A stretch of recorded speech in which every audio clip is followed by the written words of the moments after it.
আসসালামু আলাইকুম ভিউয়ার্স, চলে আসলাম আমার রান্নাঘরে। আজকে রেসিপি করব হচ্ছে আমার শিং মাছ দিয়ে আলু দিয়ে ঝোল করব। এই দেখুন, শিং মাছগুলো অনেক বড় বড় শিং মাছ পাইছি বাজারে। এই দেখুন, নিয়ে আসছি অনেক বড় বড় শিং মাছ। এটাকে আজকে আমি হচ্ছে রান্না করব।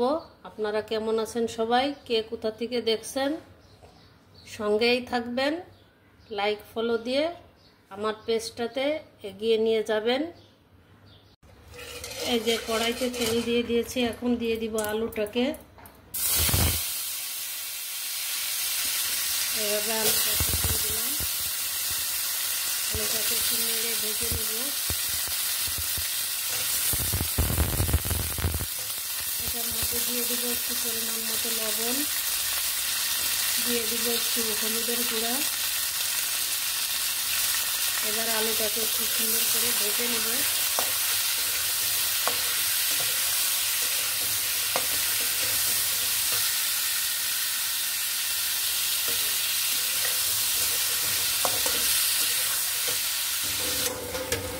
এই যে আলুটা আমার ভেজে নেওয়া হয়ে গেছে, খুব ভাজিনি, এই যে এরকম করে একটু ভেজে নিয়েছি। এখন এটাকে উঠিয়ে নেব।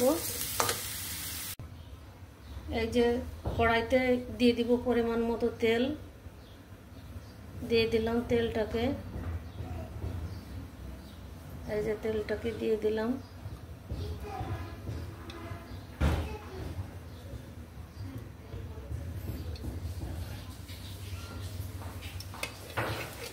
তেলটা একটু গরম হোক।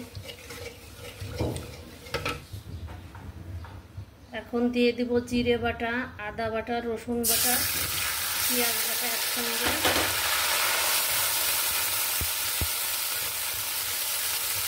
এটার মধ্যে দিয়ে দিব কয়েক টুকরো কাঁচামরিচ,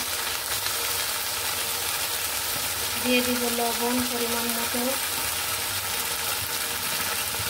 দিয়ে দিব হলুদের গুঁড়া পরিমাণ মতো, দিয়ে দিব 1 চামচ শুকনো মরিচের গুঁড়া।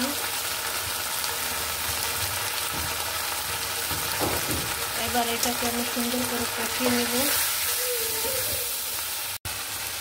এখন এটার মধ্যে আমি দিয়ে দিব মাছগুলো। এবার মাছটাকে এখন সুন্দরভাবে আমি কষিয়ে নেব।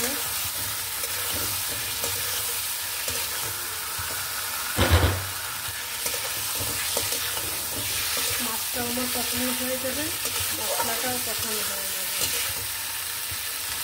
এই যে মাছটা আমার কষিয়ে নেওয়া হয়ে গেছে। এখন এটার মধ্যে দিয়ে দেবো ভেজে রাখা সেই আলুগুলো। এটা দিয়ে আরেকটু নাড়া দিব 1 মিনিট।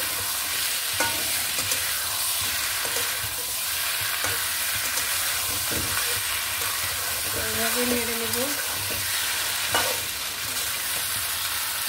এখন দিয়ে দেবো এটাতে ঝোলের পানি।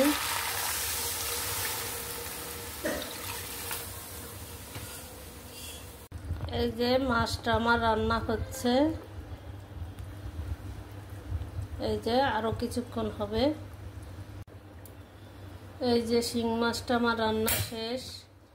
এই যে এখনই রান্না শেষ হয়ে গেল। এই যে এরকম রেখেছি ঝোল। এখন আমি এটাকে নামিয়ে নিব। এই যে ভিউয়ার্স, হয়ে গেল আমার হচ্ছে শিং মাছ ঝোল। শিং মাছ দিয়ে আলু দিয়ে রান্না শেষ। কার কেমন লাগলো অবশ্যই কমেন্ট করে জানাবেন, তাহলে ধন্যবাদ দিতে পারবো। আজকের মতো এই পর্যন্ত, ফিরবো অন্য কোনো রেসিপি নিয়ে। সবাই ভালো থাকবেন। আল্লাহ হাফেজ।